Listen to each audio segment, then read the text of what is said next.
Dans la chaleur accablante de cet été, le château de Waron propose une exposition où le monde est voué à une catastrophe assurée. Dans la cour d'honneur, l'ambiance est créée avec une fontaine qui jette ses eaux en tous sens. Elles jaillissent de becs de perroquets. Gloria Friedman, à travers ses œuvres, dénonce ce que l'espèce humaine a fait de la planète et ce qu'elle inflige aux animaux. Cette œuvre date de 1995, elle s'appelle Envoyé spécial.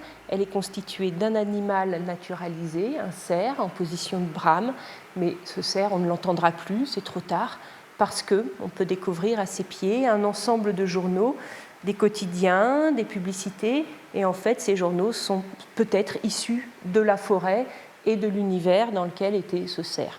Ce cerf nous dit que c'est trop tard, d'une certaine manière. Tout comme ces animaux peints avec de la terre, privés de regard, ils ne sont plus que l'ombre d'eux-mêmes, comme irradiés. C'est un cri d'alarme. Gloria Friedman est une artiste qui travaille sur ce sujet depuis les années 80-90, avec une efficacité assez exceptionnelle dans sa mise en rapport d'éléments. Donc, évidemment, aujourd'hui, on est dans un discours qui a une résonance politique, mais elle a toujours eu, elle, un ensemble de propositions d'images fortes et très efficaces et très esthétiques en même temps. Cette arche de Noé en métal qui ressemble à un missile est là pour sauver les animaux et les emmener sur une autre planète, laissant les humains à leur tragique destin.